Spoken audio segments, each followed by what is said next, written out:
Yeah, that should be fine there, just in the corner. Okay. Um.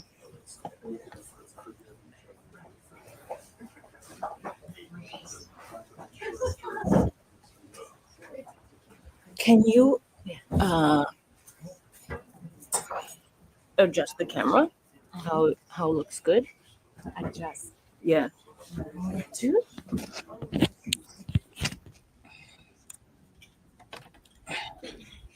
Maybe just move the whole thing. It doesn't rotate really well, yeah. Okay. I'm gonna see. She's on her way over, so. Whoop.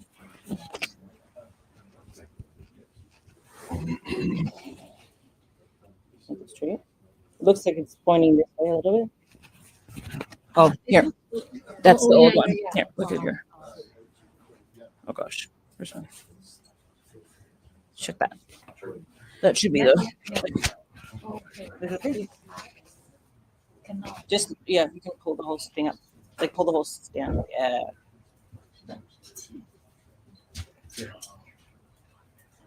That's a delay, though. This one. That's the delay.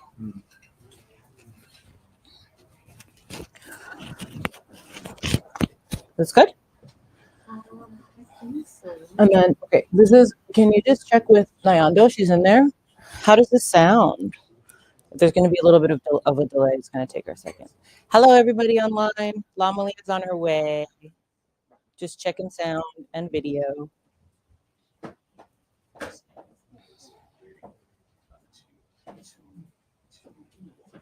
Check it, check, check, check. I'm talking. Let me know how it's going. Talking very loud.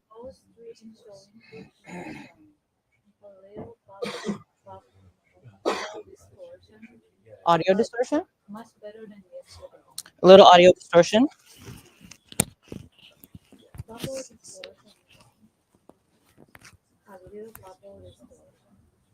Bubble? Otherwise, look clear. Checking, checking, checking. We can keep it further. I can turn the volume down a little bit.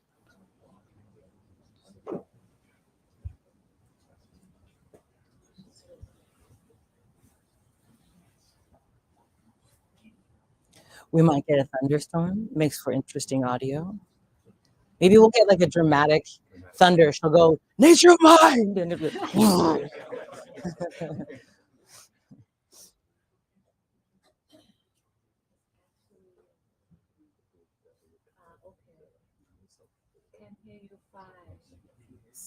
everyone's happy with sound? And video is good?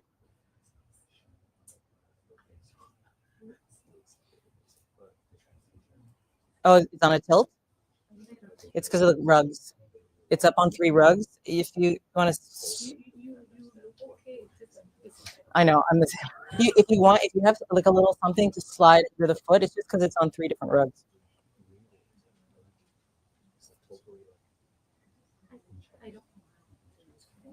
Like slip a piece of, I don't know.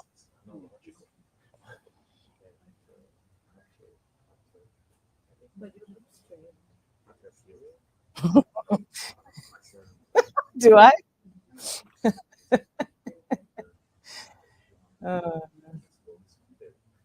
I'm glad I'm passing. Bit rate is low.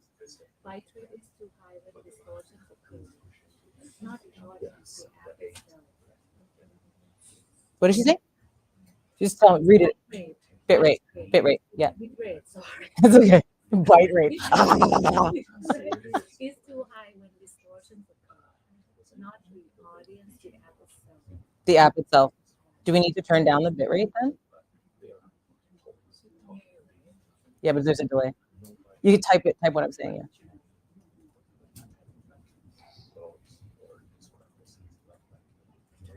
yeah. Bite rate.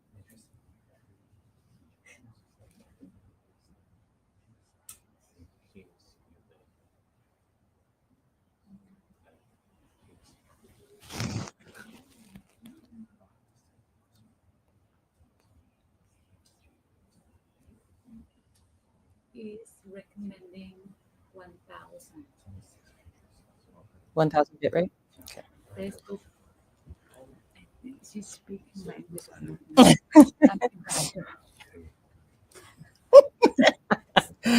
Noon, you're the cutest person in the world. Okay, hold on. There's an ant here. So you happy with the? Oh, it's too high. I don't really see the table, but I don't see where I can turn the bit rate. Oh yeah, it's too high.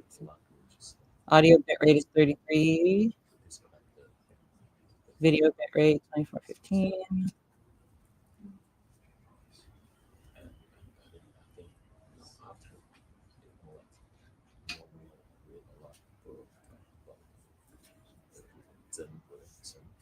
Layla approves of the new mic.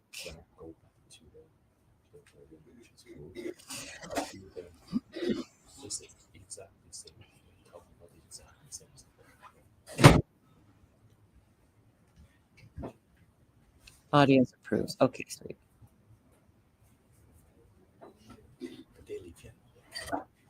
They did. Yeah, she should be here in a second.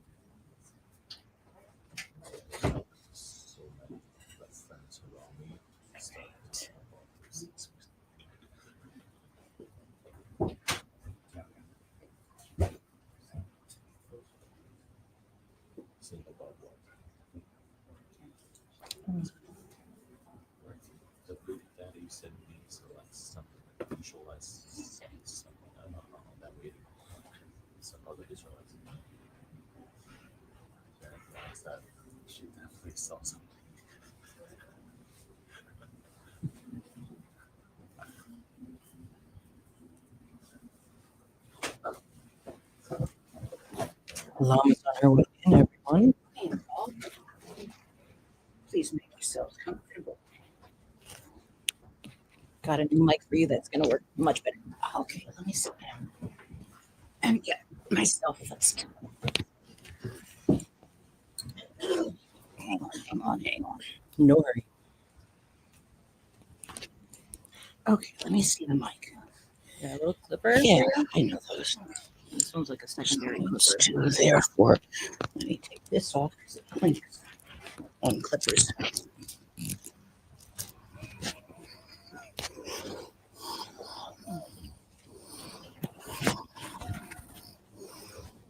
Maybe just put this one here. Where? Secondary clipper. Is that annoying for you? No. If we get funny sounds from my robes, let me know.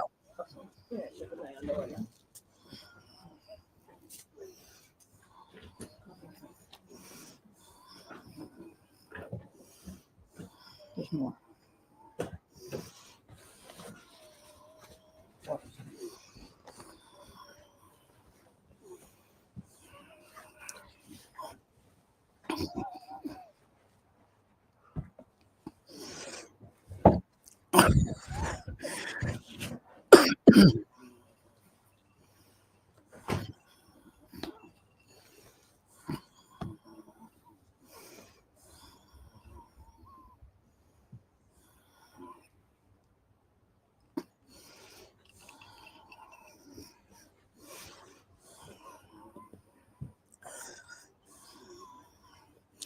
You want me to test the mic? They're saying it sounds good. Okay. Well, it says snurfling is clear. Yeah. Allergies. Can't help it.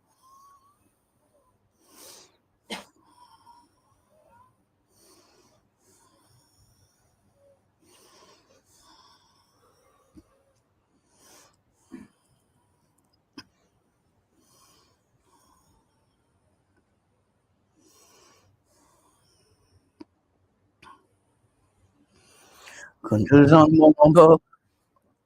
Kunju. Chuku kunju zongo gombo yi. Dorji sempa garu dorji dang. Sherry singi bardu shinladi. Data mavan tata tu some chi. Zog chen jupe lamala so de. Ergin Pema Junila Solo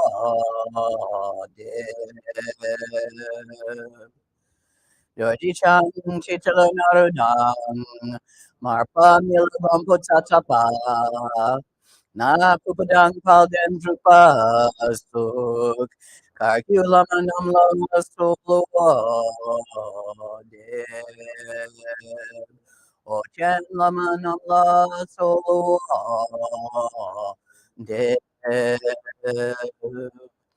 Druchen Lamanam La Solo De Kaginwari Lamanam La Solo De Shakyalamanam La Solo De Nyandudan La Solo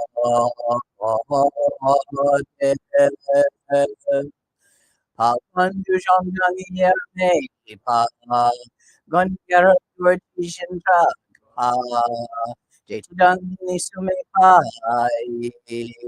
Palamanam Chitente Chong.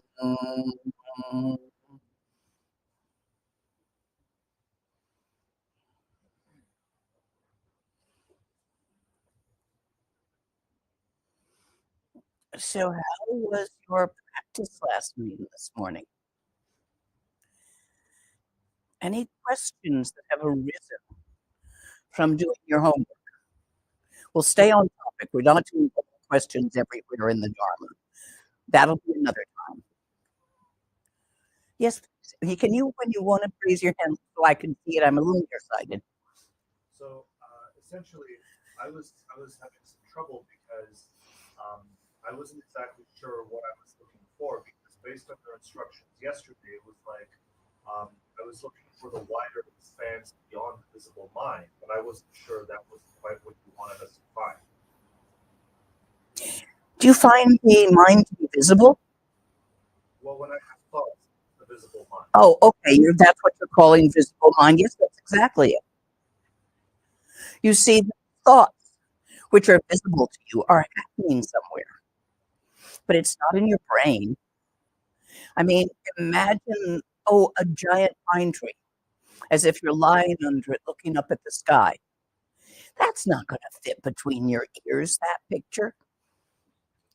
These are obviously not happening, say, just in your brain. Your neurological pathways may well have something to do with it, but they're not all of it. So what you want to do, without going by whatever hearsay you've heard, for instance, Tibetans hearsay it's in the heart, and Westerners hearsay it's in the head, and certain Chinese cultures hearsay it's in the liver. Without going by hearsay and stuff you once read on the internet, or that somebody told you in school. They told you some pretty weird stuff in school, didn't they? They tried to tell me that Columbus was the first man to set foot in America. I'm like, but there were people here. What are you talking about? Oh, yeah, but they didn't count. Right. 1954 or something. So, yeah, don't go believing all that stuff if it's not what fits in with what you experience. So for your self-experience, look to see where those thoughts be happening. There's a lot of ways of doing it. Rushens, preliminaries that help you do that. For instance, some people do well by looking all through their body, look through the hair, look through the scalp, look through the membrane under that, look through the blood vessels, look through the white matter, look through the gray matter, look through the empty spot in the middle, go down, look through the occiput, look through the brain stem, look through the spinal cord, look through the shoulders, look through all the organs, one by one, and not finding the thoughts in any of those. If you go through it with the same attention that you're looking for your car keys in the morning, the same desperate attention, eventually it sort of fizzles on you. Your mind relaxes, especially if you've got the open eye gaze while you're doing it. And you glimpse an expansiveness, which is not a place. So that's one method. I taught you a short method yesterday. There's longer methods where you audiolize a tune, like a jingle from something, or a tune that you like. Just imagine it in your mind's ear, and then try to figure out where the sound is actually happening. Or you imagine the texture of burlap when you're not actually touching any burlap. Where are you experiencing that texture? So you can play with the sense organs as well.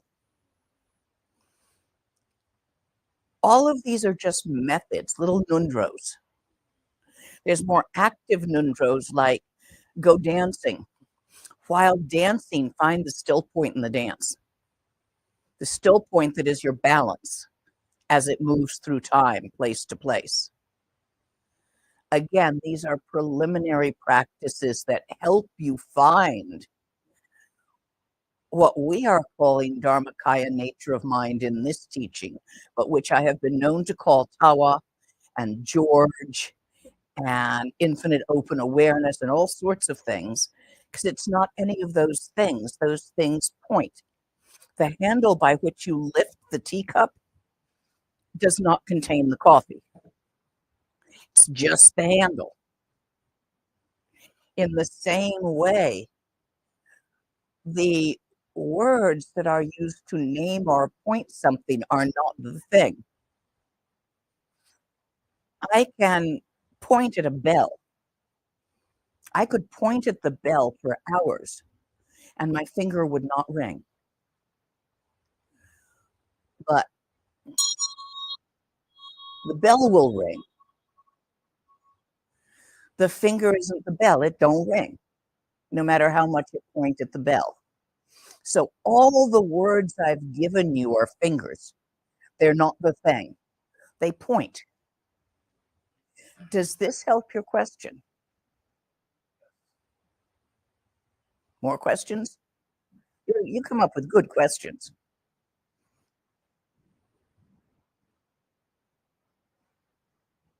I'll give you time to think. Anybody else with a question? Anything coming in online in the way of questions? Okay, that may have been somewhat clear. Drop out on my microphone again. Oh, that's because I need to do this differently. It got a Zen over it.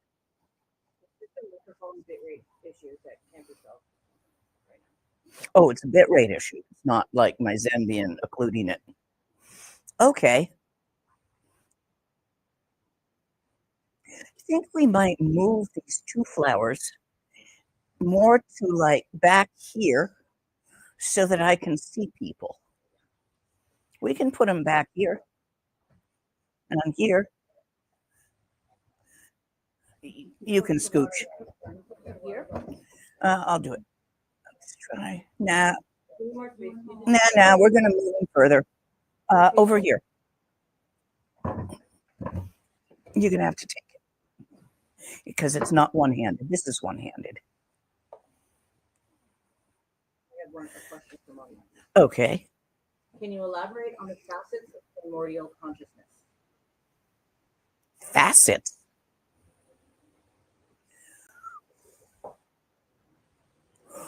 If by primordial consciousness you mean open awareness, it doesn't have facets. It just is. Perhaps you mean something different by that? Let's try some different words.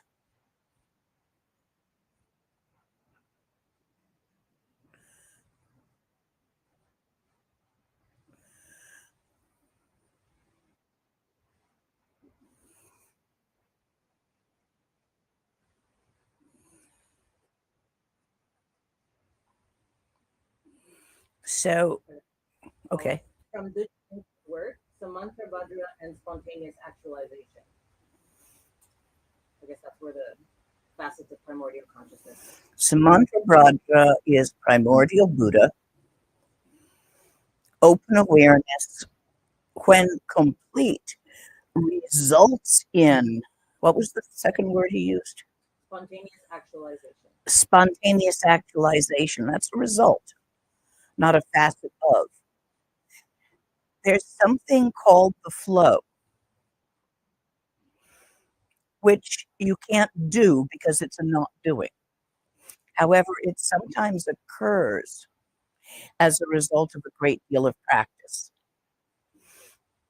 There are preliminaries that lean towards it, but in general, in the teaching of Garib Dorji, which is your base Dzogchen how-to text,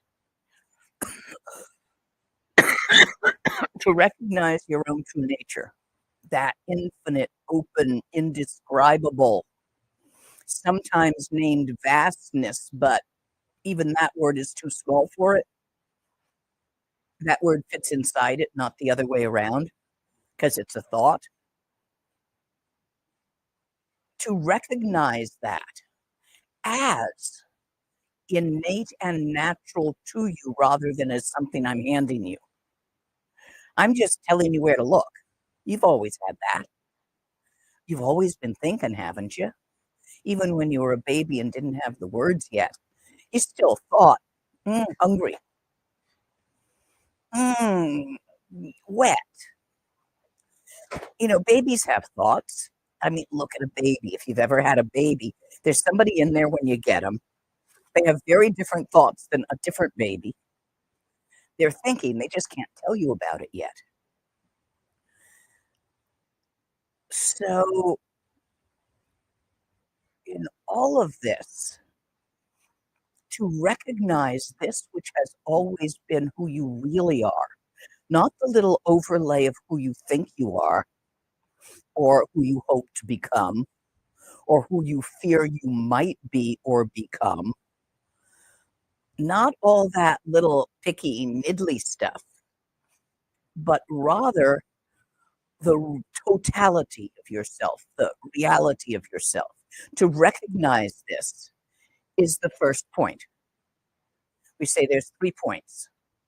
To recognize your own true nature is the first vital point. To make yourself highly familiar with this by the practice of a very specific kind of meditation involving short glances. I mentioned it last night. It will be your homework tonight.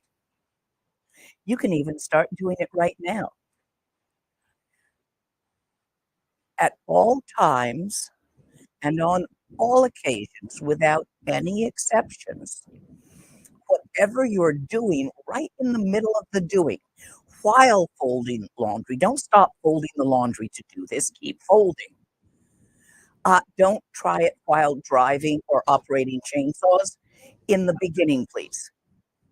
You got to be much more experienced to pull that off, because you're still going to flip back and forth, and that could cause a moment of inattention to your physical form, which is bad with a car or a chainsaw or other heavy equipment. Bulldozers are included if you drive those. I love driving bulldozers. No, my friend in Italy has one. We go play with it. So the second word, which is shortened to be gom, spelled in the way that refers to, in Tibetan, a on purposely done meditation, not a not doing. And what you do is you decide to, and then you do at all times, on all occasions, whatever you're doing, right while you're doing it, notice the already noticed Dharmakaya nature of mind, your own true nature. Check and see if your mind is still there or if you've lost it somewhere. Big mind, not little one. Is this instruction clear? You can start doing it right while I'm talking.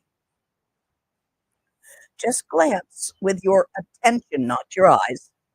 Now, because of my habits in the way I was trained, when I glance with my attention, my eyes automatically go into that gaze, which is why I don't try this while driving. And I find it doesn't work while threading a needle. I have not got the hang of doing this while threading a needle yet. Fortunately, I rarely thread needles. I usually Tom Sawyer somebody else into doing it for me.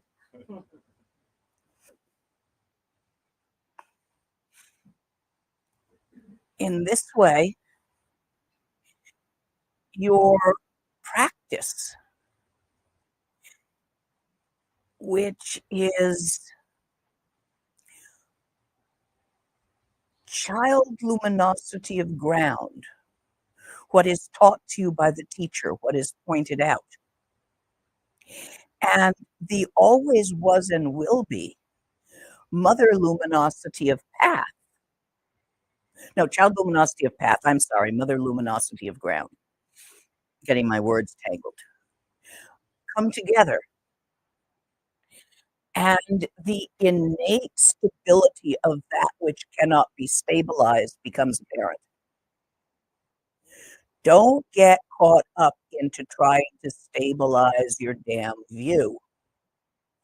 Do not attempt to stabilize your meditation of Dzogchen. Just check and see if that which always was is still there. A whole hell of a lot. Do you understand that instruction? It's important. It's the how-to. This weekend, I am generally teaching real Dzogchen as a treat for me and you. It doesn't have method. So I'm stopping to also give you the method from a text which is more method-based than the one I'm looking at right now.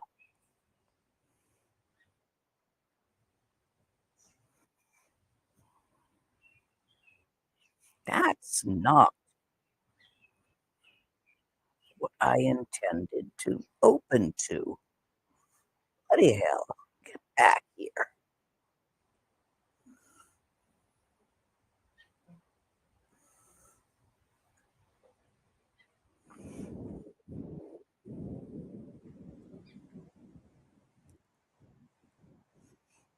Sometimes it hides the text I'm working on.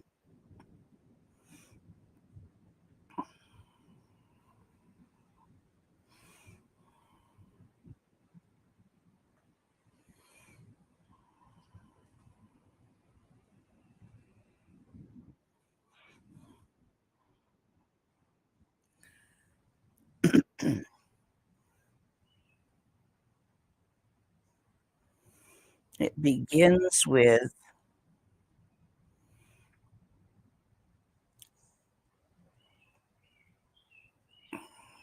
even that doesn't quite translate.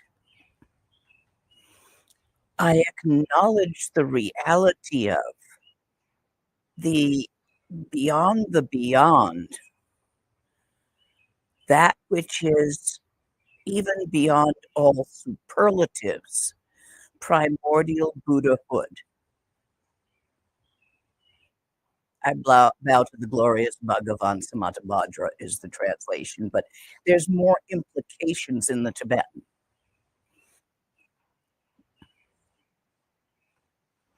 At one time, the following was heard by the state within the state.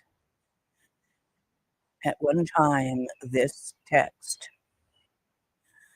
which is both ancient and modern, was heard by open awareness within open awareness.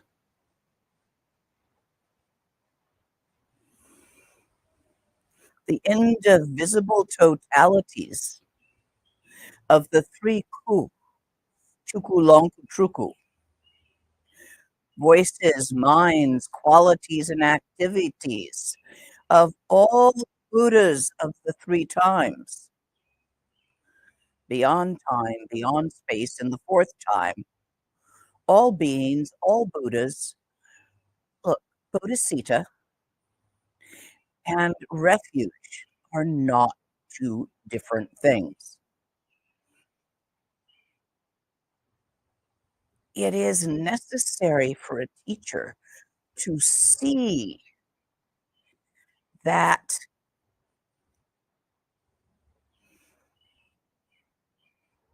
nameless open awareness, which has always been there, the full totality of every student and not student, in order to point it out to them. It's not that I have to see mine, I have to see yours in order to tell you where it is, where to look. Because in that, check it out, see if it's there. In that, all sentient beings, the bugs and the birds and the crawling things and the flying things and the swimming things and the burrowing things and the running things and the jumping things, all of them are all Buddhas of the three times, because there is a point in time for each sentient being when it notices, acknowledges, and recognizes the totality of itself. What I have given you yesterday is a glimpse. The time you spend sitting on the cushion will deepen your awareness of this. Deepen it. It's still kind of shallow because, well, of course, it starts out as a perception. It's got to go past perception, past the idea of the words that point at it, past the feeling of it, past the perception of it, because perceptions come and go. They don't just stay there. They're moving. And you have to go to the innate stability of it. Deeper, deeper. So you've got to spend time sitting on the cushion. I don't care how damn advanced you think you are. Sit there with your channels in alignment, with your eye gaze, every friggin' day. Now, you're glancing, which is called GOM, your quick glances, they broaden it in time. They smear it around across time. You need the depth and the breadth of it for the totality of it, so that you're not just seeing an edge of it bounded by a now and then it's gone when you're not looking. Tomorrow we talk about the third word, which is what results from this.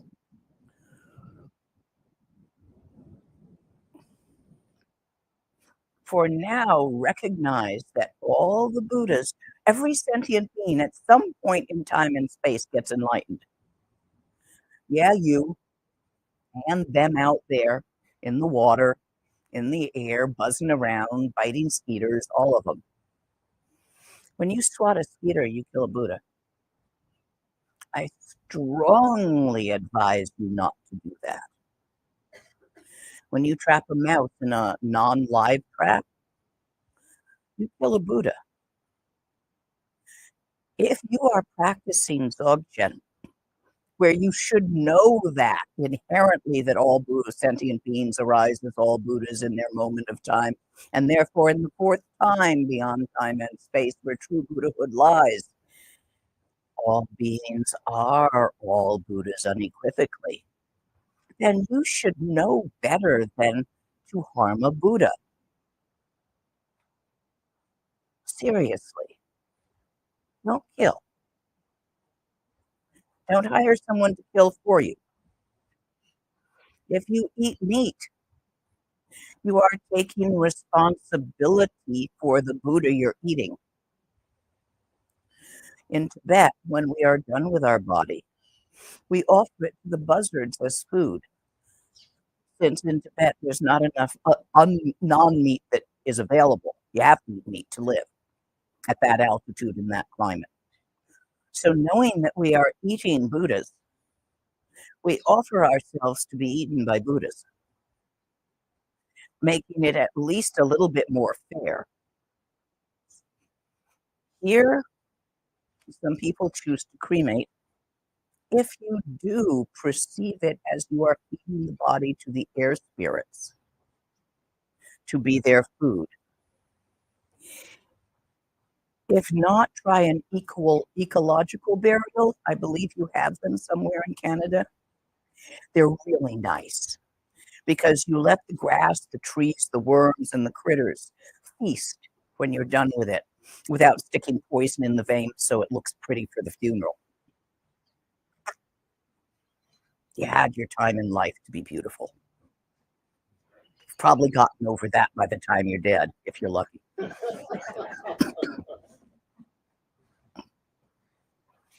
So, if you choose to eat meat, there's a prayer. It's posted on my website if you want a copy. If you say this prayer and blow on the bones, the flesh, the remains, that being will obtain a single precious human lifespan, a single opportunity in a place where they have the leisure, the sanity, the health, and to some extent the interest to practice. However, due to free will, they might or might not choose to practice. Not everyone who has the opportunity chooses it. However, you can offer that to whom you're eating with the understanding that you wish to accelerate the end of their suffering. Do you want me to teach it to you, give you the lung? So it's going out also. Get the copy off my website. Chondinde, Dejin Shekpa Podzin La Chug Sala, Chondinde, Dejin Shekpa Palzon La Chug Sala, Chondinde, Dejin Shekpa Number Opa Number Chimpala Chisala, Oma Berahum Katsa Ramam So, Oma Berahum Katsa Ramam So, Oma Berahum Katsa Ramam So, Oma Berahum Katsa Ramam So, Oma Berahum Katsa Ramam So, Oma Berahum Katsa Ramam So, Oma Berahum Katsa Ramam Soha.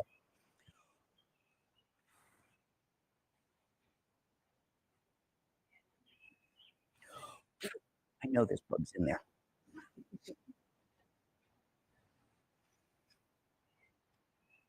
I'm not telling you that you cannot live life, that you must renounce everything. Rather, simply be aware of the inherent Buddha nature of all life. When you take refuge in all Buddhas, and when you arise Ninji, great-hearted open-heartedness for all sentient beings, these things are not separate. We're taught them separately in the very beginning because, well, it's cut up into small pieces for the kid. But you can swallow those 2 bites at once. So when you look at your own true nature, as your looking deepens through both extending the time on the cushion and through the frequent checking to see if it's still there, you will begin to notice that you share that in the 4th time with all life. Once you notice that, you cannot experience loneliness again because you'll never be alone. There is no alone. We're all friggin' in this together, including the bugs and the birds and the microbes.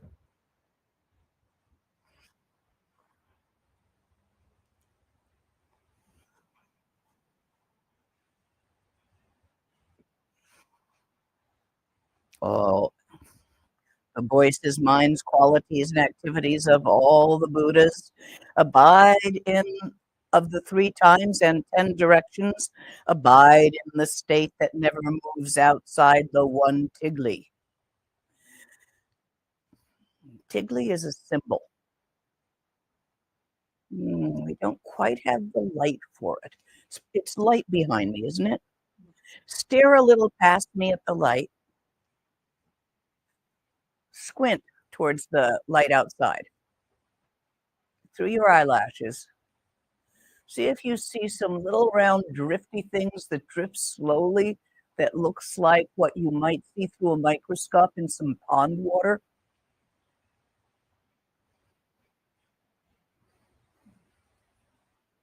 Don't use the electric light. It's bad for your eyes. Look at the daylight behind me. Can you see those?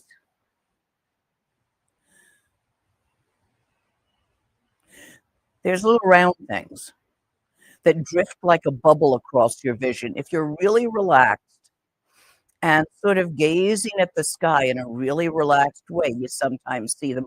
Westerners sometimes call them floaters. Okay, well, the round one of those that look like a fisheye are called Tigly. They are a symbol of the creativity of the Nirmanakaya. There are other words for Tigly. It also means male semen, which is said to reside in the brain, white and cool like moonlight, whereas female fire resides in the dantian, 3 fingers below the navel and inside about where your uterus and cervix are.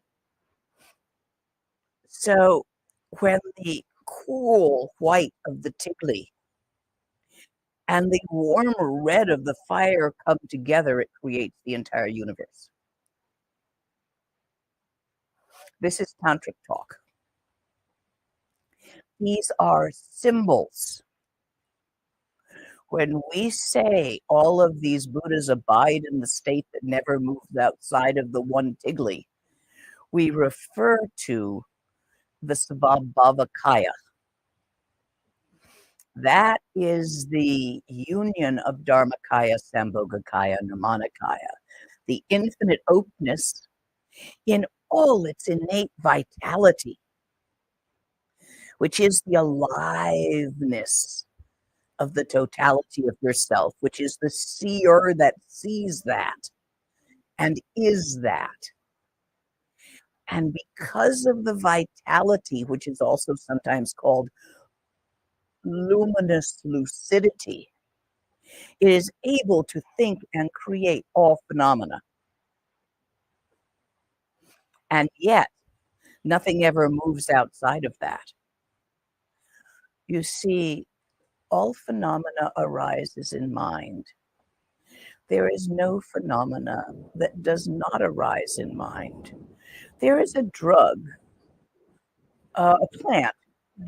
Yeah, it probably grows around here. Big bell-shaped flowers. Don't eat it without special guidance. It's quite poisonous.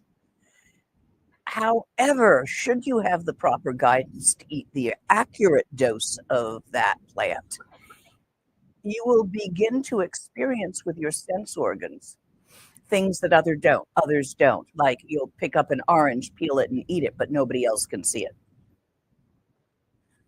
So many adventures occur. As teenagers, we used to like this. I remember one of our students walked in. The director of our school was a gray-haired old man with long hair. Not that old. Anyway, one of the students walked up to a mop leaning against the wall. This is a boarding school. And began discussing his term paper with it for about an hour. It apparently was answering him. The director was sitting in a wingback chair over here, quietly, watching this go down. You know, it's like, okay, I give him credit for a very good discussion, but do I really look like that? Yeah, your hair kind of does look mop-like, being gray and long and sort of curly.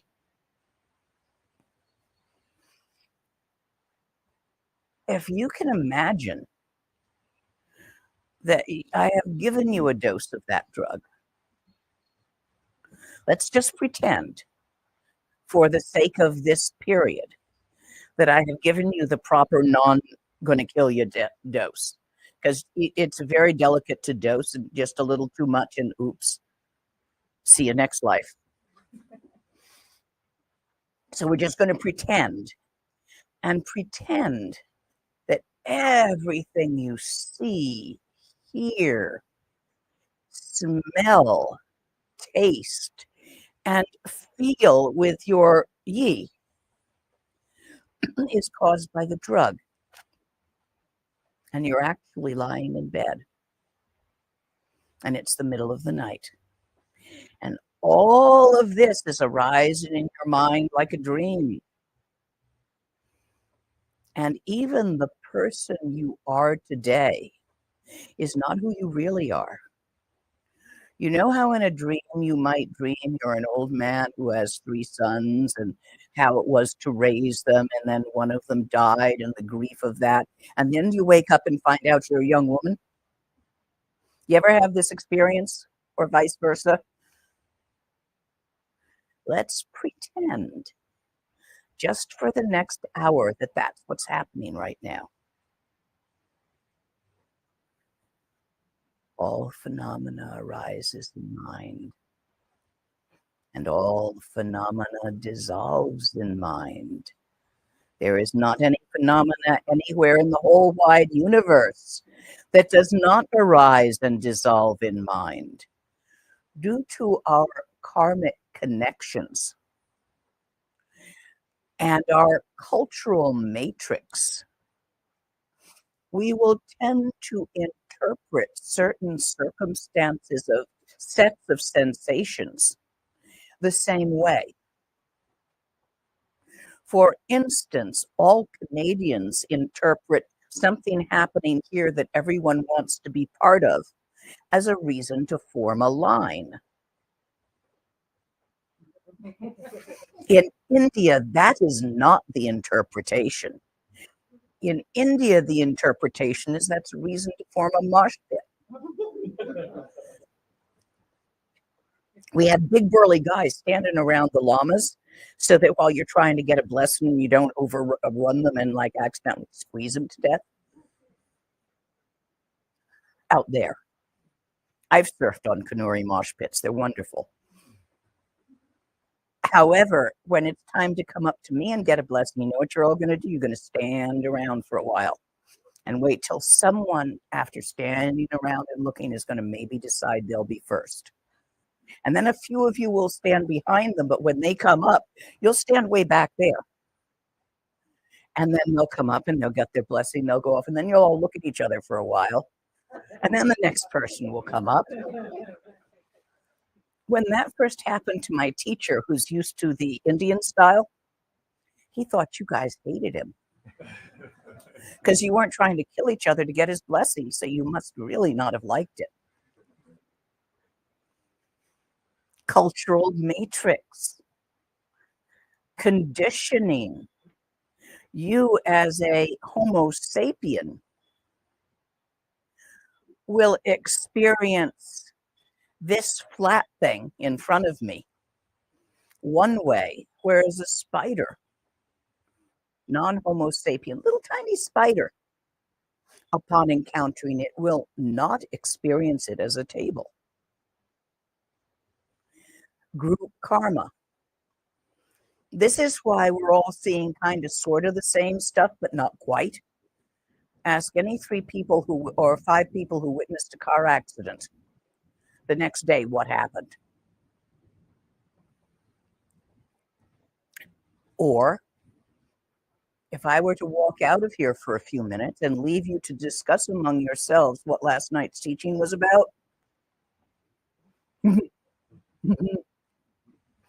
some bits would be agreed upon, but not all the bits. Oh, no, she didn't say that. She said this. We've actually tested this.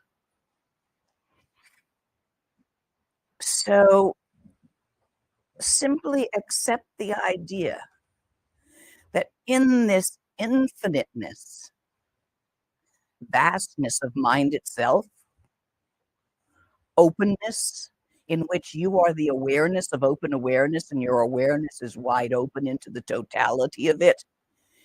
The entire thing is a single Tigly, a mote of creativity, which creates.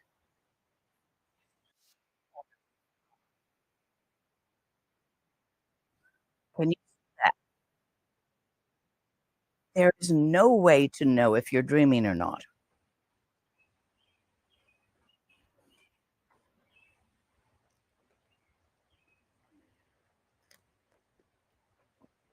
Then, although everything remains identical in the dimension of equality, in order that the meaning could be directly manifested in the highest of heavens, in the highest of levels, inseparable from the base of the three realms.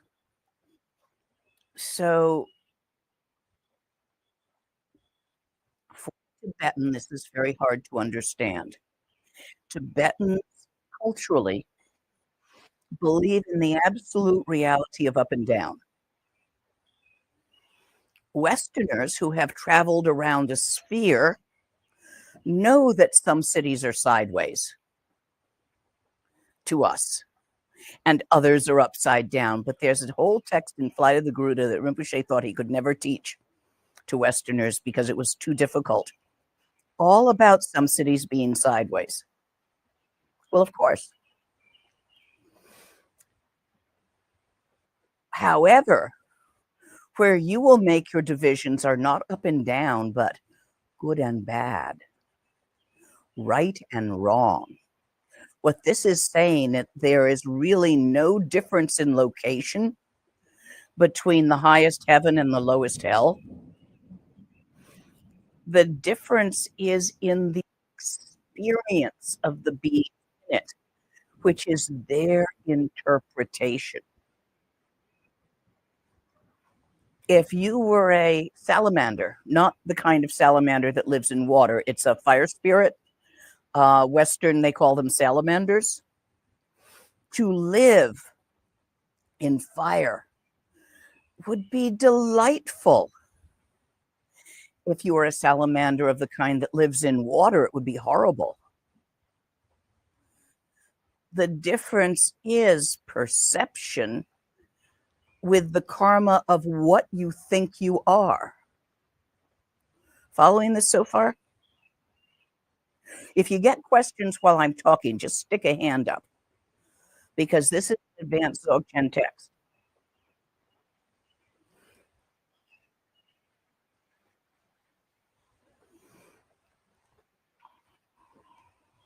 The melodious lion's roar completely communicated the state of the king of infinite expanse, of presence. Presence here, what is translated as presence, is the open awareness. The seer that sees it all, without blinkers or blinders, without directional sight.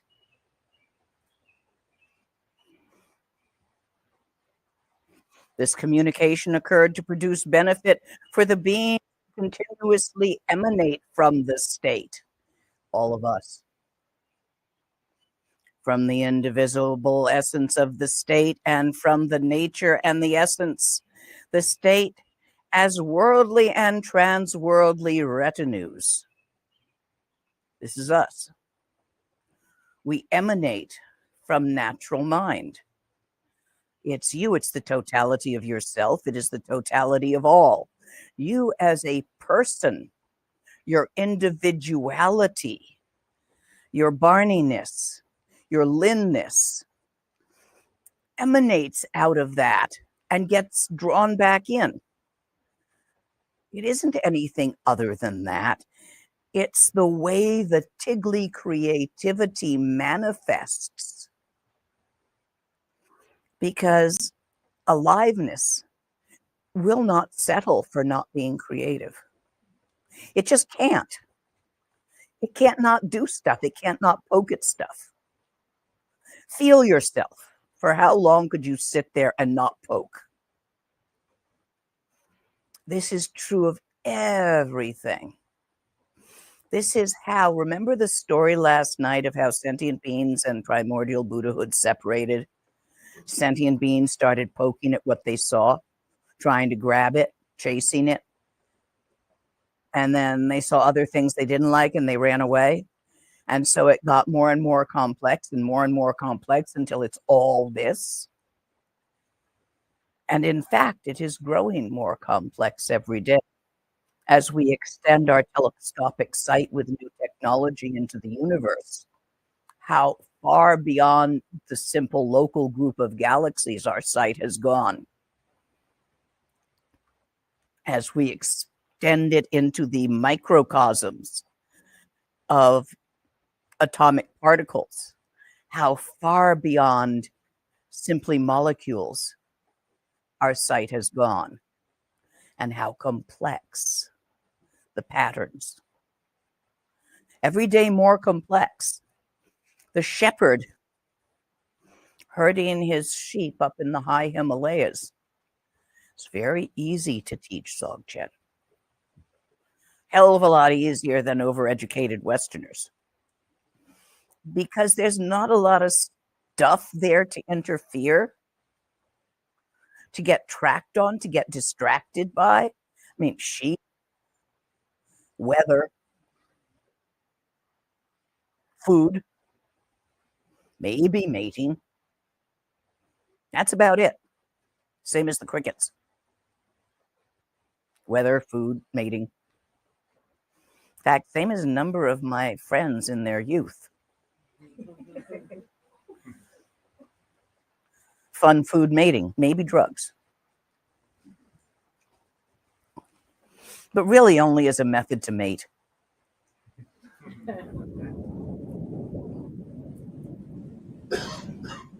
Yes. Is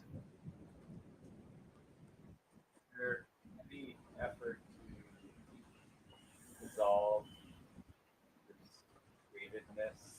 Why? No. Yeah, or just seeing for what it is. Just see it for what it is. It already does. You get to keep your personality. It just stops bothering you. I mean, doesn't your Davidness bother you at times? Yeah, we've all got patterns that annoy us. You stay up late doom scrolling even when you know you got to be up in the morning. That's one that gets a lot of people. No, you can leave it as it is. Once it is not so real to you, it won't bother you, and it can be just as fucked up on days as it wants, without that being a problem to be solved. And boy, does that feel good.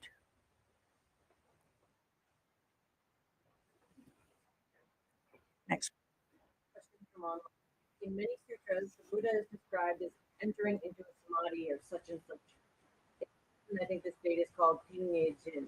Does this relate to Trekchö practice? And if so, how? Yes, Tigly means nothing whatsoever, or close to that. Entering into a state of nothing whatsoever, nothing made up, simply as it is. This is Trekchö, but in Dzogchen, we do not shove away samsara, get thee gone, and grasp nirvana any more than we shove away hell and chase heaven. Because the very act of shoving and grabbing is what sticks us into samsara. It's grabbing at the rainbow. Remember? First deed of that which did not remain enlightened, that which became confused, was to grab at a perception, chase it.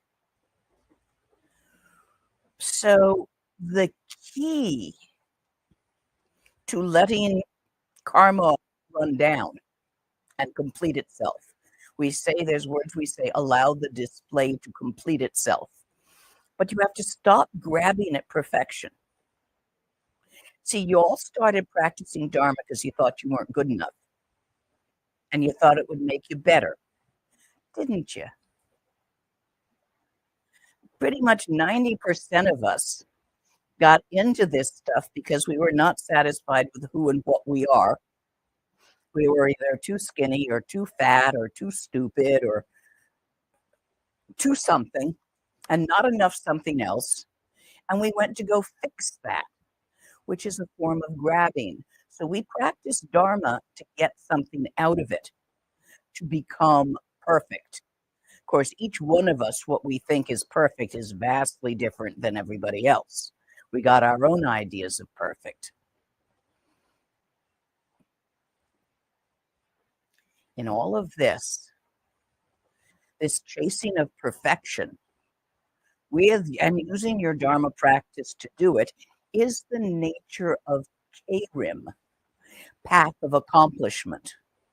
When you get damn tired of chasing your tail and doing more prostrations and more mantras and more sadhanas, when you've had enough, instead of walking away from Dharma, step into Dzogchen.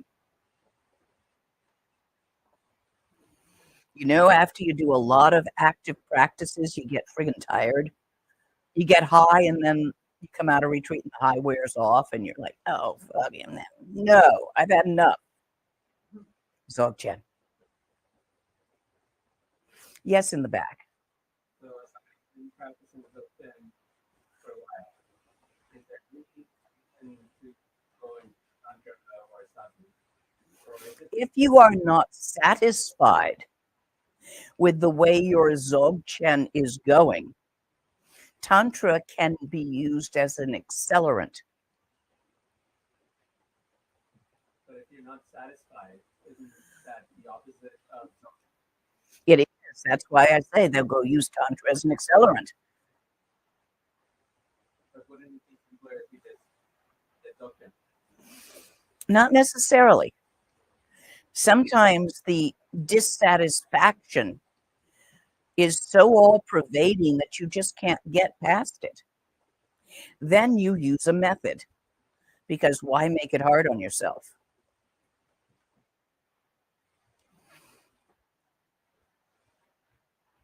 In the back. When you say dissatisfaction, what kind of obstacles do you run into?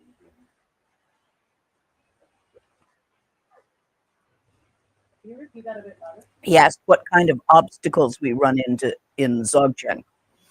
Boredom, and not enough entertainment, nothing happening. Those are common Dzogchen. I still want to get something out of this, but nothing's happening. Huh. It doesn't sparkle. It's not fancy. It's not entertaining me. When that's happening, rather than run away from Dzogchen and Dharma altogether, go do some Tantra, which is sparkly and very entertaining. Get it out of your system. Sometimes, and teachers sometimes talk with each other about this.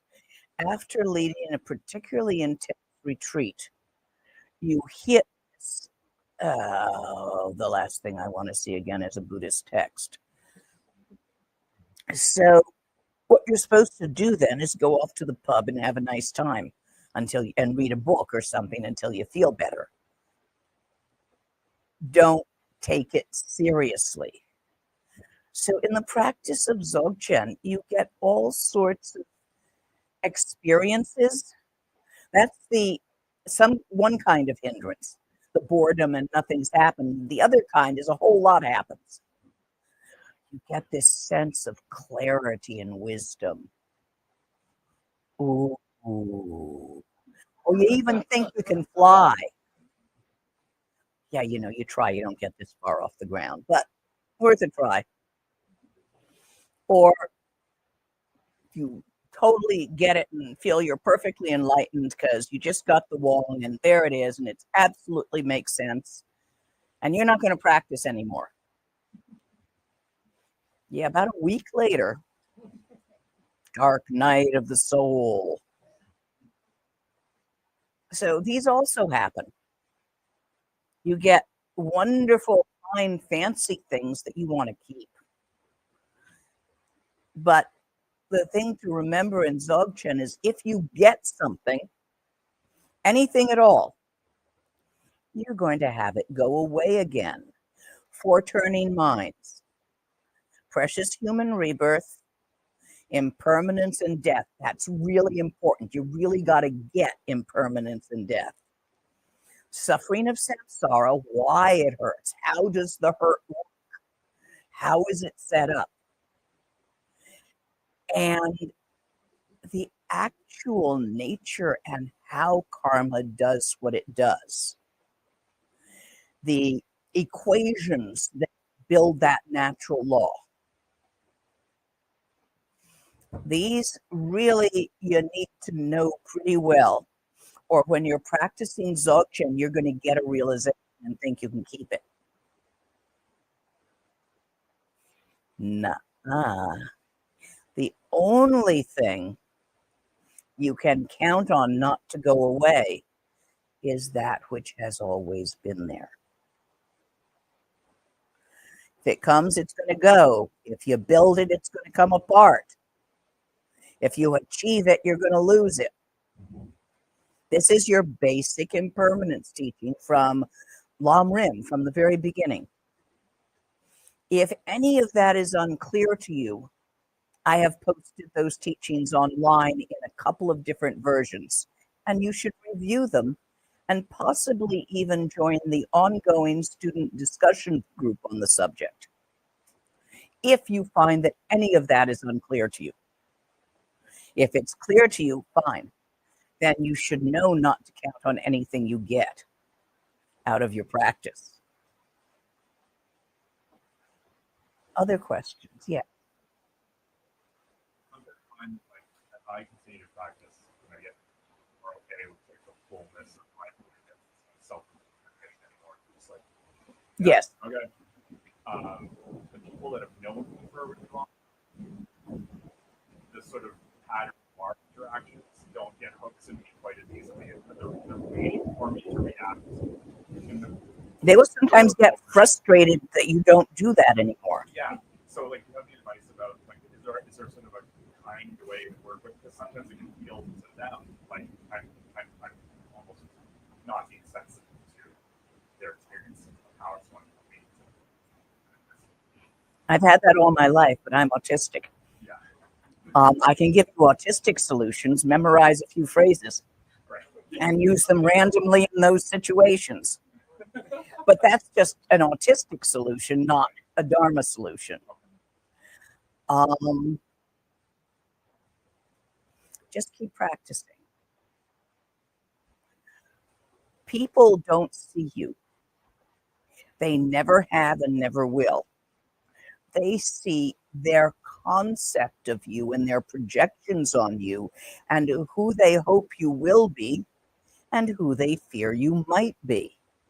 And depending on their own karmic foibles and glitches will depend on how they see you. It's got very little to do with you. For example, I tell everybody I'm a dog's tooth lama. Those of you who know the old Buddhist story about the dog's tooth understand what I mean. You don't see me, you see what you either fear or want to see. Not particularly me, not particularly not me. Go ahead, see what you want. I can't change that. Everybody does that. Does that answer your question at all? A few questions online. If one's personality involves grabbing, can grabbing and kicking happen once enlightenment has occurred?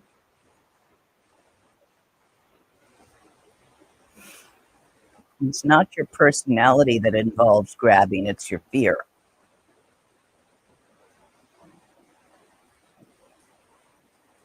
You might have an anxious and fearful personality, but the need to fix your fear by grabbing something to protect yourself or shoving away, running from the feared object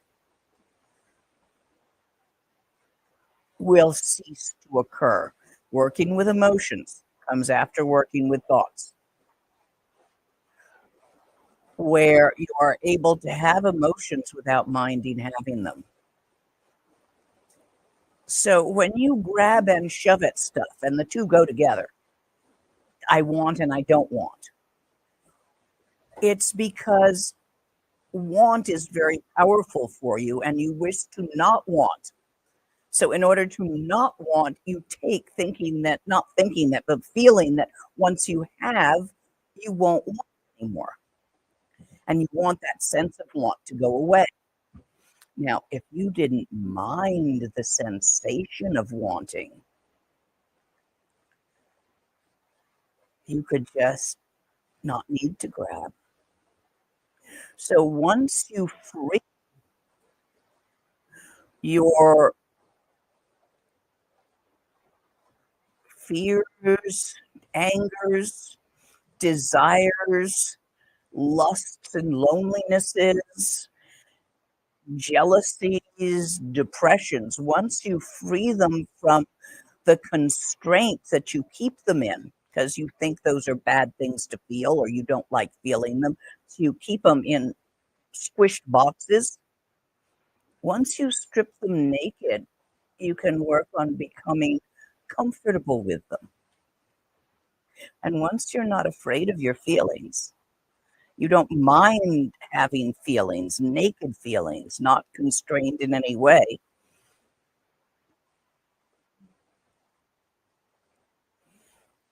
Your emotions, which are called the five poisons, arise as the five Dhyani Buddhas.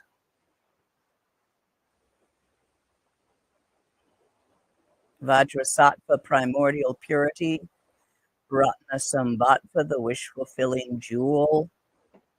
Amitabha, the very life force of the universe. Amoghosiddhi, the flow. And the spaciousness of Kuntuzangmo in the center. You just said Amoghasiddhi, and you said, usually I associate Amoghasiddhi with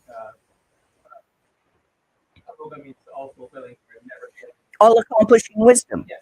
That's the flow. What do you mean by that? What does that mean? You're not fighting the pattern. You recognize the innate perfection of the pattern across time and space and cease to flail in it as if it were a spider web and skate on the probability lines which accomplish all accomplishments.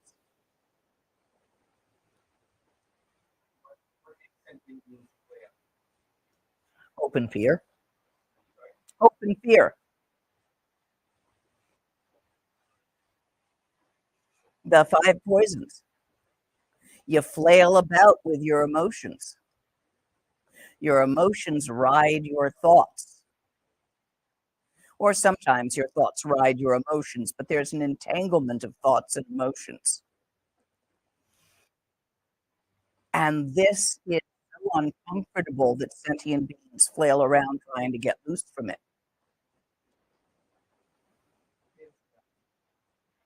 Seems like a psychological flow when you're at an skating and you just feel like everything, like time, is that the same thing you're talking about? It's similar. You're discussing a nyam. Nyams are like the moon reflected in a mud puddle. They're not the moon, but they look like the moon. So that would be a nyam of the flow.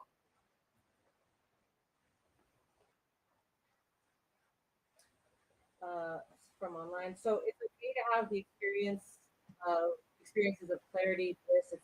Just don't think of them as something to hold. But Precisely. Can they be used as signposts of the right direction? They are signposts that you're going in the right direction. But just as if you come to a signpost, Toronto 100 miles, and you're going to Toronto, you don't start camping and parking at the signpost because it says Toronto. You take it as reassurance you're on the right road and you drive right on by. Yeah, you're going to have those experiences and others. You can have some really weird nyams. Like there was this purple poodle I saw, and it came in a rosy hue of light from the left. And then I've also heard some very creative ones from people. Visions. And then what does it mean? Keep practicing means you're practicing. What's it supposed to mean? No, the purple poodle part of it was not important.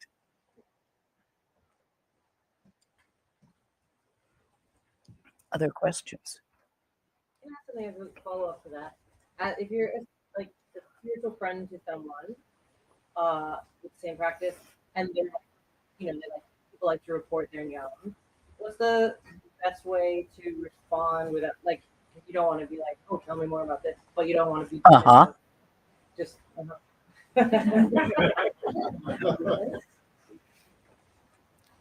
There's no one right answer to that because it's different with each person, depending on their level of practice and their sense of humor that day. You might say, cool nyam. Let's wave at it as it goes by. You might say anything. That's got to be whatever is right for that person in that time. But in general, if they're really upset or really attached, they're not going to hear you if you try to poke a stick in it. So be gentle. I say, and I'm really bad at being gentle. That's why students are often so damn pissed off at me. Pop their nyams. Any other questions? Yes, in the back. With practice, so I would like, would you mix it and go? Maybe. Yeah, you might. When someone does Dzogchen and they start experiencing fear of the emptiness, fear of open awareness, they want to run from it. I often suggest that they do a nundro. There's many different kinds. Because that is a sign that it's not quite time yet for them to take Dzogchen as their main practice.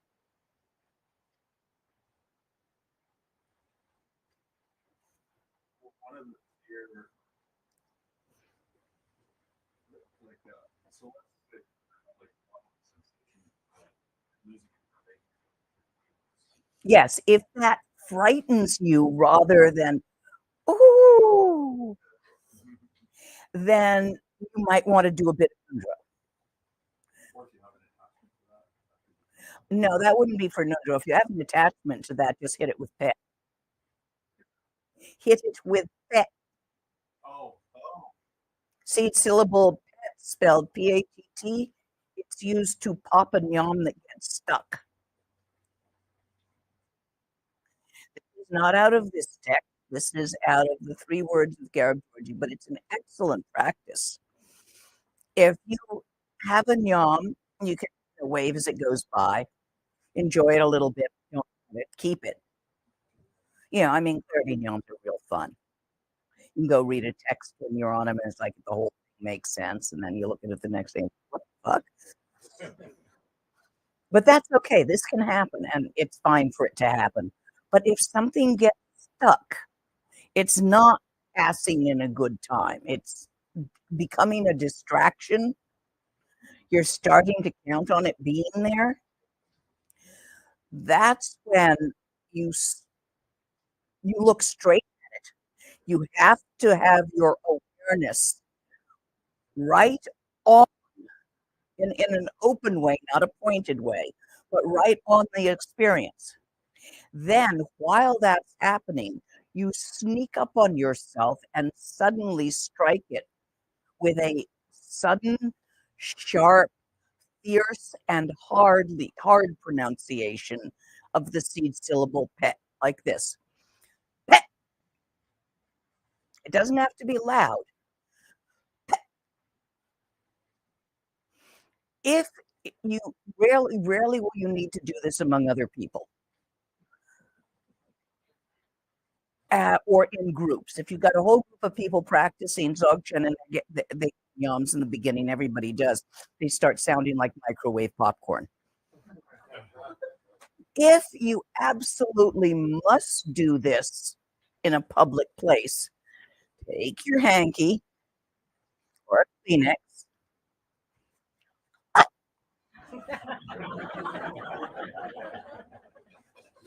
Because this practice is to be done with discretion.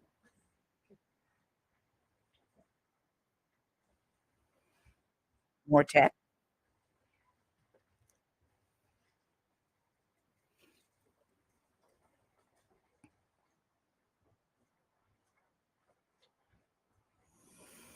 No distinction between Buddhas of the three times and sentient beings of the three realms said that.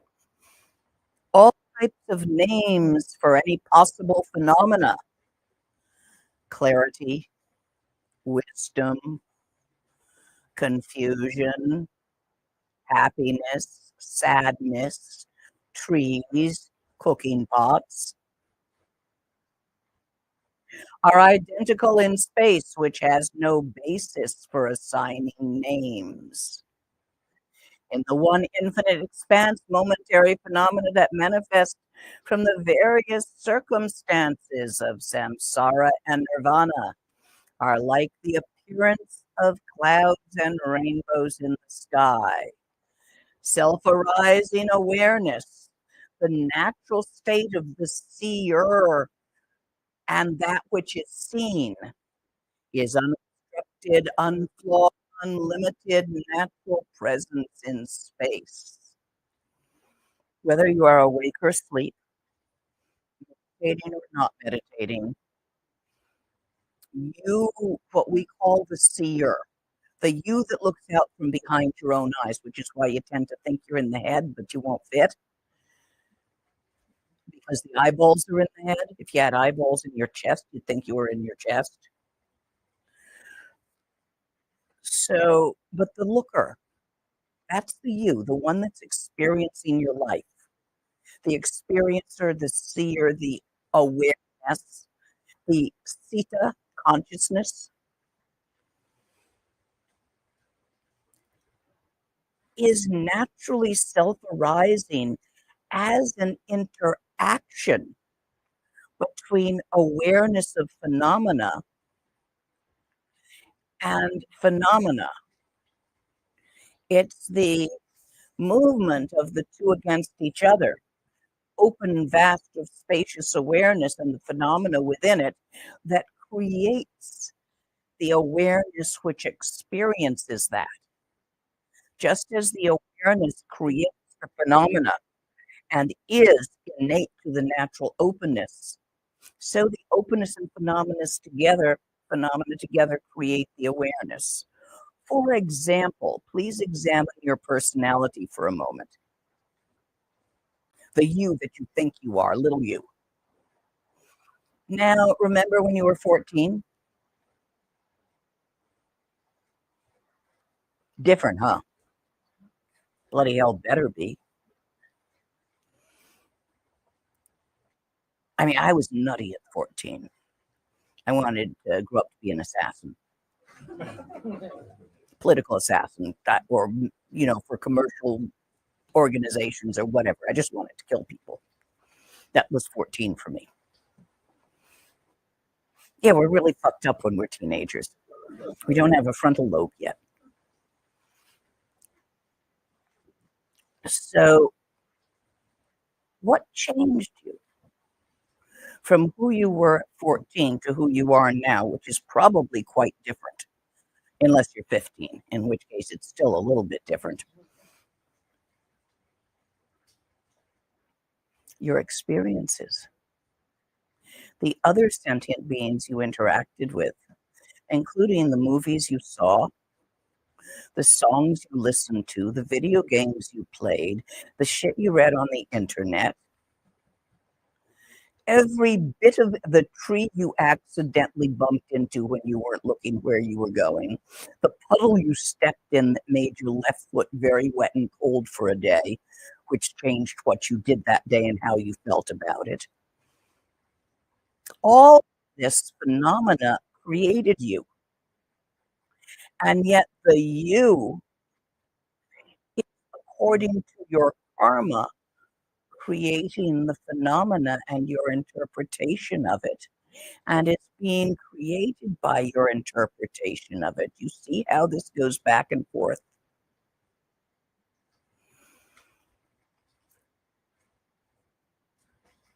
Your interaction. Okay, first let's define phenomena. You have thoughts. Well, first you have sensations of the six sense organs. The yi senses neurotransmitters. Yeah! Feel that right about here. That's your yi. Well, I just caused you to shoot neurotransmitters through your body by startlement. It's the easiest one to cause to happen. So, six sense organs.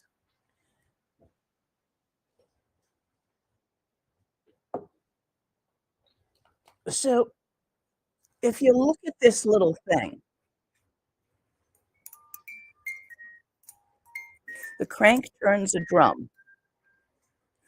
The drum has little pips on it. Let's call those little pips the karmic pips in your energy channels. My turning the crank is your breathing causing the chi to run through them, which plays sound notes, which you interpret as pleasant or unpleasant, which you then think about how this is produced.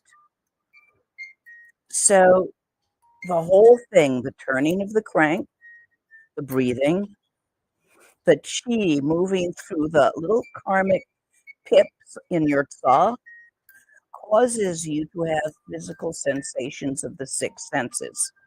The sound is an analogy of that, even though it's only an ear sensation here. We had to simplify this down. So in your having your sensations of the six senses, you now interpret them. Again, according to where there's pips. So you will either like or dislike this kind of music. You will either like or dislike this kind of sensation. Really loud sound at a rave. Some people like it. Crowd and really big sound. It's overwhelming. It's beautiful. Some people would rather hide in a hole in the ground than go to one of those.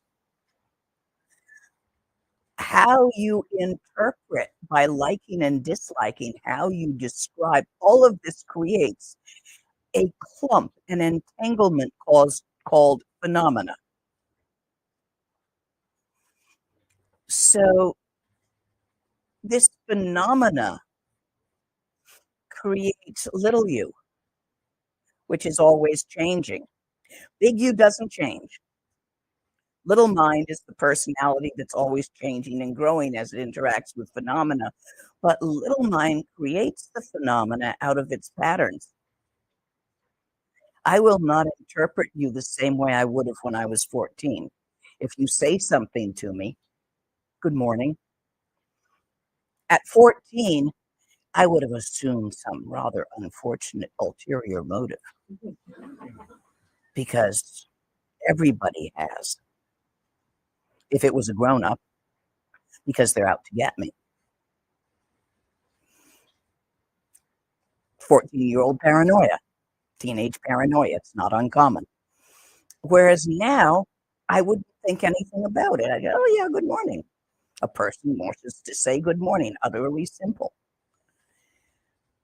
Do you see how that goes? How it creates you and you create it? So there will be a little you as the result of this. But it's not other than the big you. It's simply an aspect of the creativity of the big you. Here, I'm going to pass this around. You'll go ahead and play with it. I want it back. Question? Some of you have seen it before. If all things dissolve into the ultimate space of awareness, all appearances, why help sentient? Is there a point in how you're doing? Yes, it's called Gewa. When you asked me that, I wish you were here in person because I would just slap you really hard across the face and ask if it hurt, because that's the traditional answer. Does it hurt? Did you like it?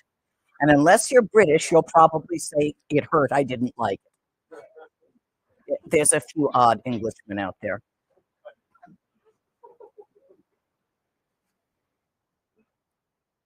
The point on this being, it is not helping others. If you have come to the point where you notice this, they're not other. They're interactive, interpenetrating all of the big you, and interactive, interpenetrating, and helping all the phenomena and part of the phenomena that makes little you. So if your left hand were in danger, would you not use your right hand to take it out of danger? That's got nothing to do with other sentient beings. We're all in this together. You are not understanding because you are creating an otherness among sentient beings, when every person I have interacted with this weekend, whether they ask questions or I've just looked at their face, has changed me. Presumably, you came here to a teaching such as this for the pleasure of being changed, because you wanted something to change. You were dissatisfied on something, so you came here to look for more satisfaction, whether it was as pleasure or as interest or as stimulation. You cannot separate other beings from yourself. The pattern of flight of the butterfly in Borneo creates the cyclone that destroys your house. We are that interconnected. Now, there are some realms that don't connect much, and they're rather hard to get to. You can, but you're unlikely to ever be able to get back because of the time differentials. The Buddha talks about them. They are in, I think it's the 7th dimension direction. Let's see. 4 is time. 5 is dream time. Well, maybe it's the 6th. Macro microcosm. They don't do much influence on each other. Even if we were to blow up this single quark-like non-existent planet, in which it is part of a pollen grain on the stamen of a lotus flower held in the hand of a Buddha in the macrocosm, at least that's what was said by Gautama, it wouldn't much affect that lotus. I mean, one pollen grain might go poof. So there isn't a lot of interaction across the dimension, across the 6th and 7th dimension. There's 9. I can never remember all 9 at once unless I'm sitting by myself in a really good mood, because they're mathematically fiddly. So that's the best I can answer the question for them. I'll take one more if we've got anything out here. I'm going to do a little more text and then I'm going to take more. Precious wisdom is never governed by concepts. Nothing that appears has an essence. Everything is the expanse of pure, perfect presence. By that they mean the big semni. All phenomena, however they appear, are identical in the enlightened state. That doesn't mean red and blue are not different, are not different perceptions. Although when you think about it, to the eye cones of a sparrow who has color cones. Rods do black and white in shape, and cones do color. And they have like 300 times more color cones than we do. That little brown sparrow probably looks like a rainbow to other sparrows. So all phenomena, however they appear, are identically an entanglement of thoughts, feelings, and thoughts, feelings, and sensations, none of which have any actual weighty existence, like they don't have a molecular weight, they don't have a rate of movement or a temperature, they don't have a duration in space or in time. In that way, they are the same.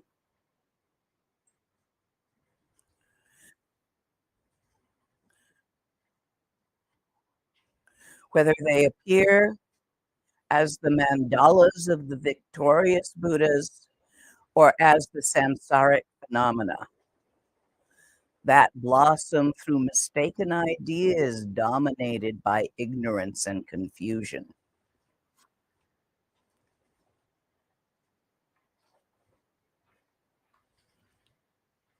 The base pattern, which exists within without all Homo sapiens, is 4 points around, a mountain in the middle, and 2 orbs circulating.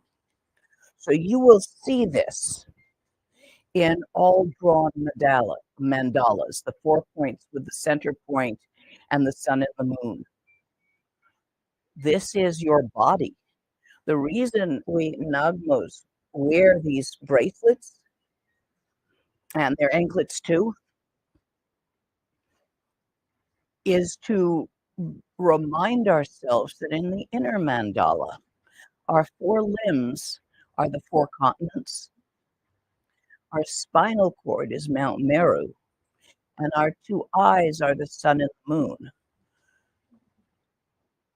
Mandala has a lot of levels. When you get to it in Nundro, you'll be doing the outer mandala, which, boy, does that have some beautiful stuff in it that you need to understand and memorize. And then you're going to be doing the inner mandala, which is just this, so that you cease to separate yourself from phenomena. That's why mandala was my favorite part in Nundro.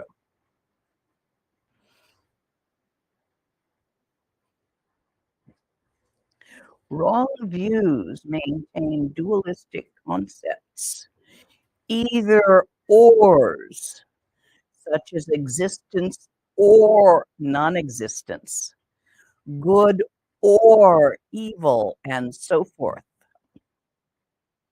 As Saraha said of Semni, where is and isn'ts aren't. I always like that quote. When one becomes obsessed with some limiting framework within the one equality of Semni, specific karmic visions manifest upon a duality of self and other. That's what I was talking about to the guy online. That's the duality you create. You don't realize that I'm made of all of you, and you're made of me and everybody else. We are not singular entities. We are so interconnected, interactive, interpenetrating that there is no way to take one out of the matrix. Suppose I had it's a science fiction concept. It's a delete gun. Do you know the word delete? Like on a computer, you can delete what you wrote. So let's say I have this purple and green delete gun, and I were to point it at one of you, and I would delete you so that you never were. Your parents just didn't have a baby that time. How much would we all change if there was no Barney? No, you don't. Can you imagine?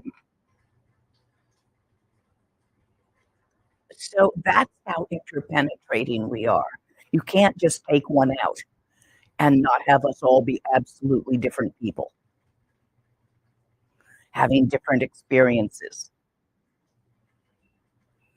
interactions that we've had in retreats, interactions we've had last summer. All of this was very highly dependent on there being a Barney.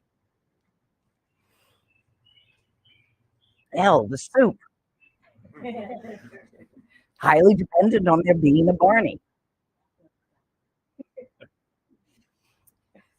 In this way, we are not separate.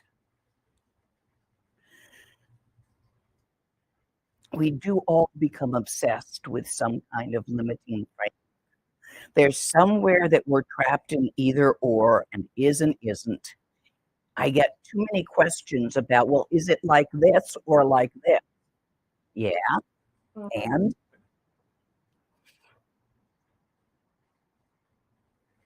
when you find yourself trying to figure out an either or, be very suspicious. Relax. Check on Semni. Maybe even sit down and spend some time with it, the Semni, and come out and see if that either or is still hanging around, or if it turned into an and.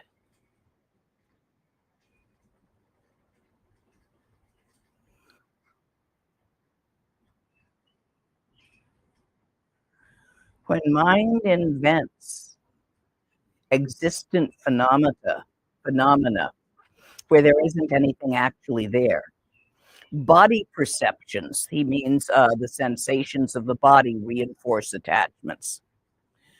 No, he means perceptions, the sensations plus the thoughts that describe what the sensations mean, and then the feelings of that description.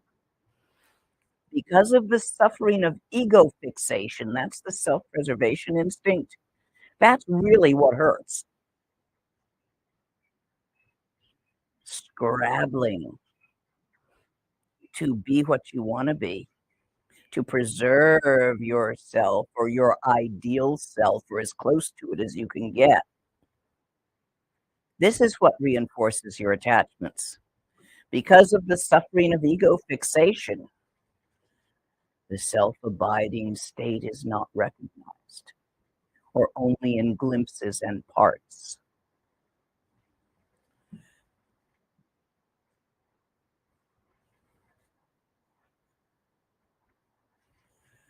Questions?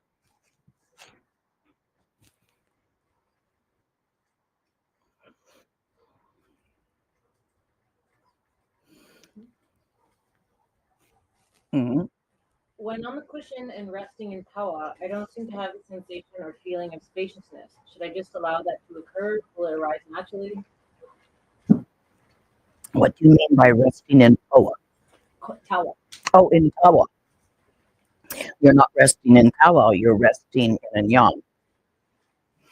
Keep looking for tawa. For it, one of the main, no, give that back. Not yet.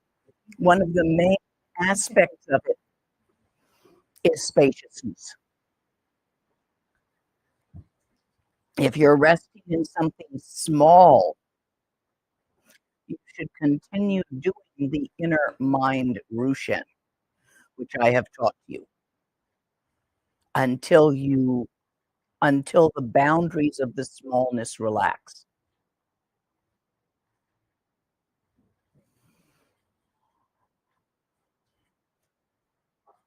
Yes. Is this also a nyam?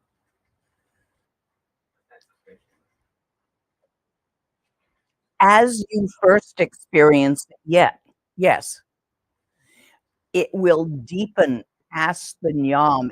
Nyams are more like symbols of the real thing. So if you keep going, the moon's in the mud puddle, you look at it, and at some point you realize, wait a minute, that's not the real moon. Oh, wow. there it is. And you see the difference. But most people see it reflected in the mud puddle first because they walk around with their head down. Analogy. That was an analogy. Do I do one more paragraph? Yes. The authentic state transcends pleasure and pain. They are concepts, stories that you lay upon a sensation.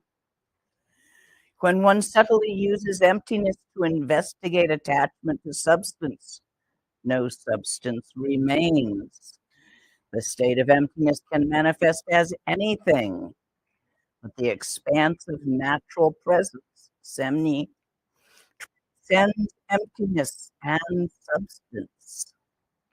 When transcendence is experienced, there is liberation from the path of samsara. When you go past either or, it is neither emptiness nor manifestation. No, it is emptiness and manifestation, not either or. It is one and many, not either one or many. This is the knowledge of the supreme practitioner. And that's as far as I'm going now. Any questions? Do you know your homework? Yes. I was going to ask a general question, not about the homework. Ask a general question. What is the distinction between the Dzogchen view and the view that everything is mind-made?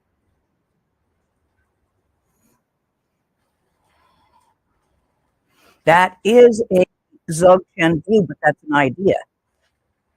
So it is obviously incomplete. When I say everything is mind-made, that is a point of view, an idea, a set of words.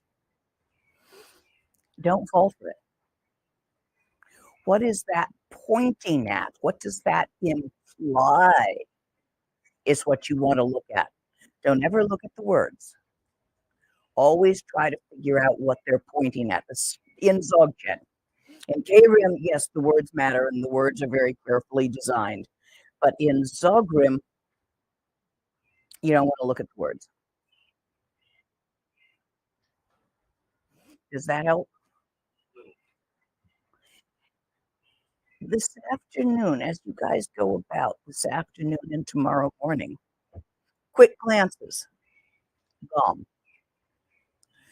Keep checking on semni, real mind, big mind. Some people call it tawa. Some people call it Dharmakaya nature of mind. The infinite openness. That will antidote, as you keep checking on that, you are breaking your habit of tunnel viewing, point focus on phenomena. So you gotta push to the left to find the midpoint because you're really lying down on the right. Does that make sense to you? This is not the end, is the Dharmakaya nature of mind is not the totality. The totality is Svabhavakaya, the three kayas as one. But you've been so damn stuck in phenomena for so long, you got to break that habit. You got to counter it with focusing on the emptiness. However, do not forget the inherent vitality of that emptiness, which is you. Don't just fall into nihilism there. It's alive. It's capable of love and hate, hope and fear, all encompassing wisdom. Yes. The book that we're working off of is space series. The King of Infinite Expanse. I've got Jim Valby's translation at the moment, but I think there's more out there. That's why I'm changing a few ways of phrasing and to be more like the way my teacher phrased things.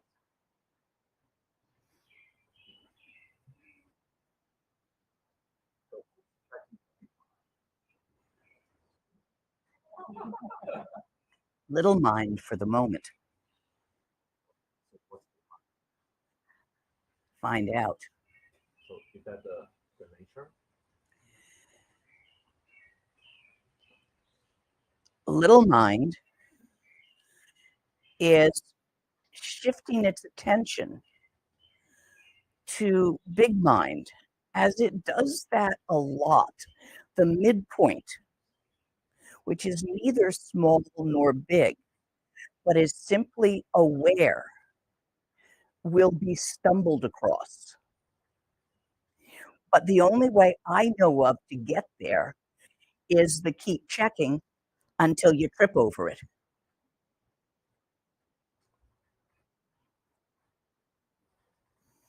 Did that make sense? You keep shifting from little mind, which is kind of nirmanakaya, a manifestation, to big mind, which is kind of dharmakaya. At some point, you're going to fall into the sambhogakaya in the middle. And that is the wide open awareness, which is not pointed at anything. It's not even pointed at big mind.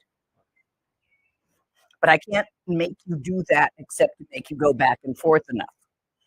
And then you fall, and then you see what I meant.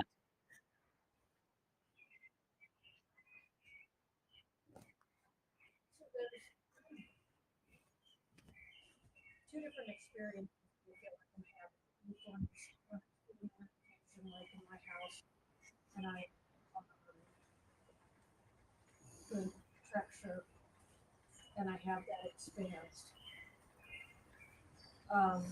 When I change, like I changed location, like if I were in nature, sitting here, doing that, there's something that feels like it's happy. It's like there's a joy, a connection that I feel, and I don't feel when I'm sitting.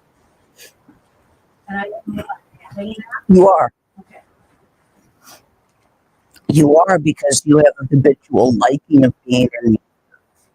That doesn't go away because your view is through the screen of your personality. By spending more and more time on the cushion, that will thin out that screen, that will deepen your view. Just as by spending more and more time glancing off the cushion, that will lengthen your view.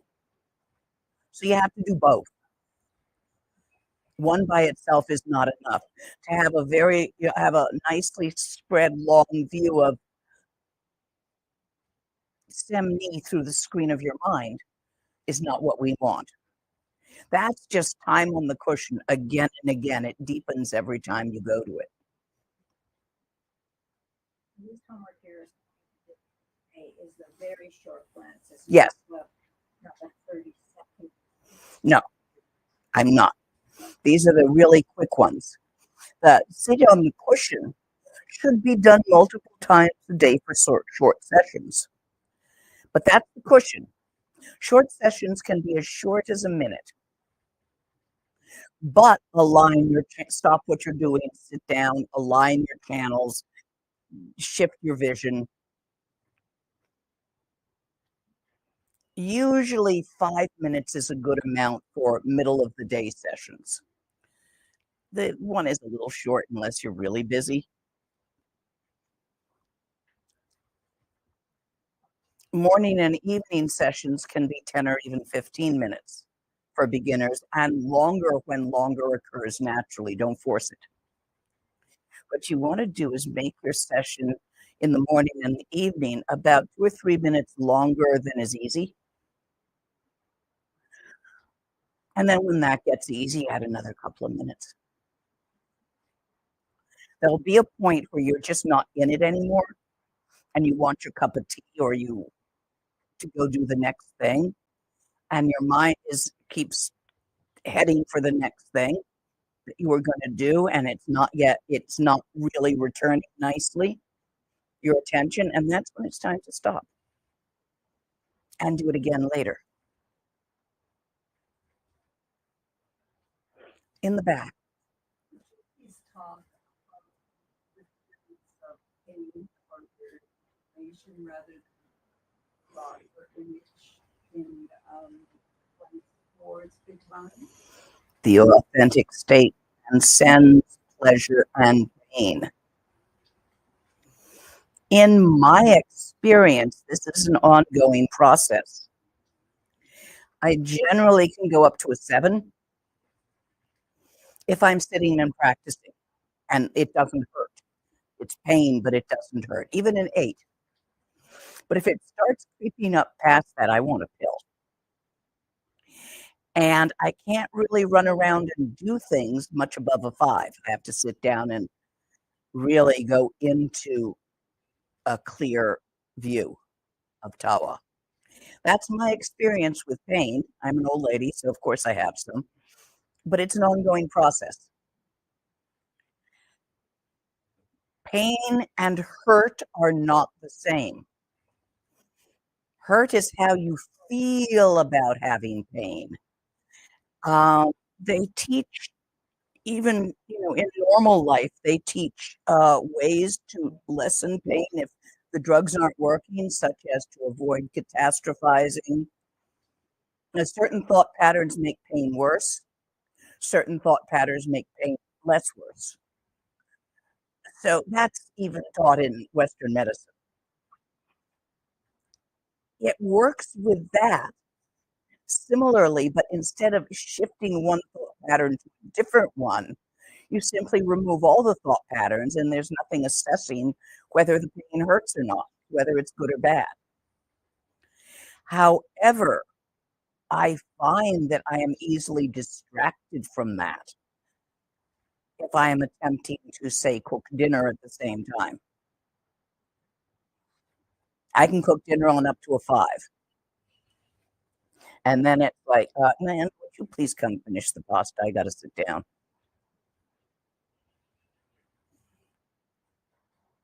Does this answer your question? Not quite, because it feels like a sensation. I'm not identifying it. It's not a matter of not identifying it. Sensations are judged.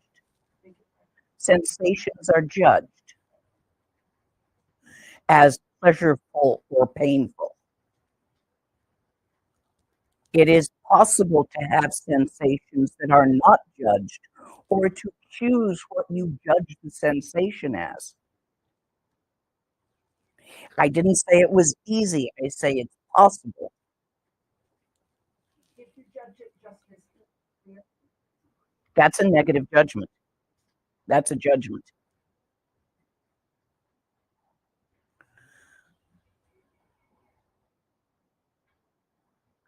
You can try flipping it.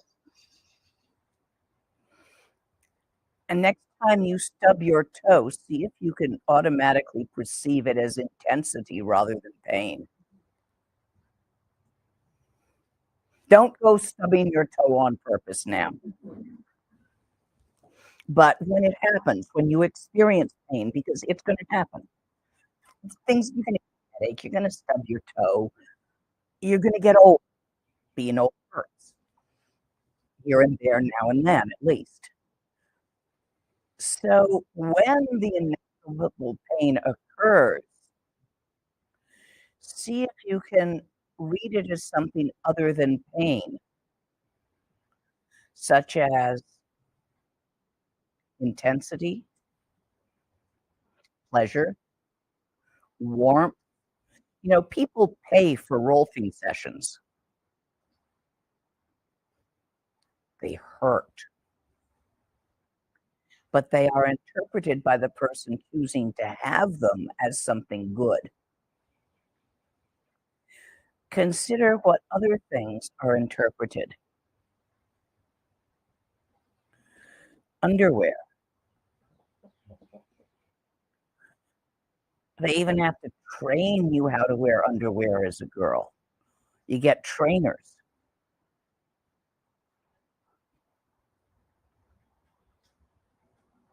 The pain of wearing a bra.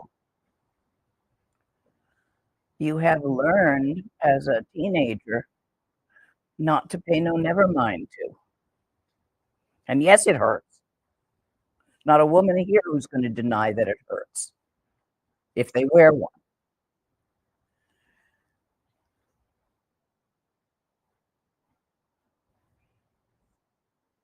Things are what you think they are.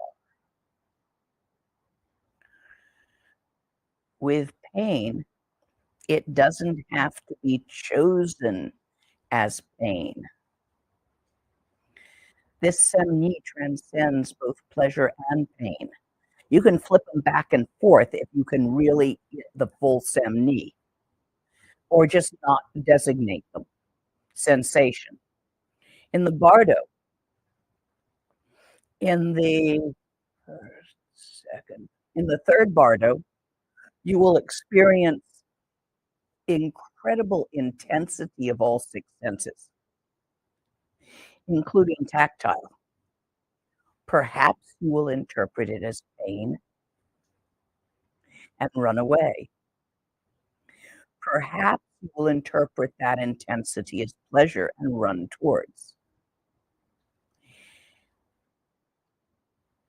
Perhaps you have learned enough not to interpret it and just relax with whatever's coming down.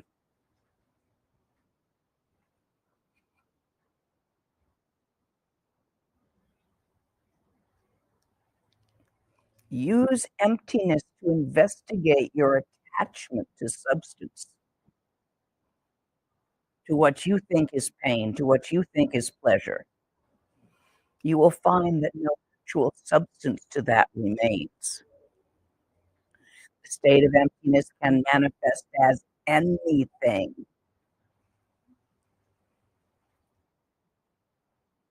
And what makes it what it is your take on it.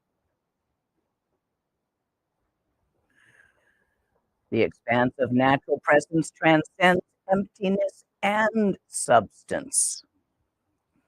When transcendence is experienced, there is liberation from the path of samsara. So don't expect to get this immediately. Practice. Know that it is true. Investigate if it is true or not. Don't just take my damn word for it. This last paragraph. Check it out. And I think we are a bit overtime even this morning. So I'm going to complete this. Surely someone has a babysitter or something they need to get back to. You know, I don't want to run people over when they make arrangements in their life. We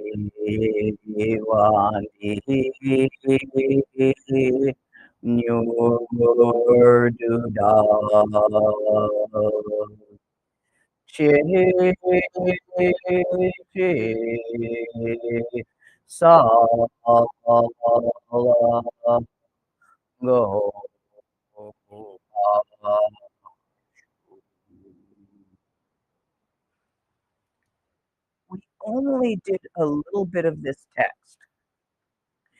If you choose to acquire it and read it, we're on page 14. It might behove you not to read ahead, but I won't tell you you can't.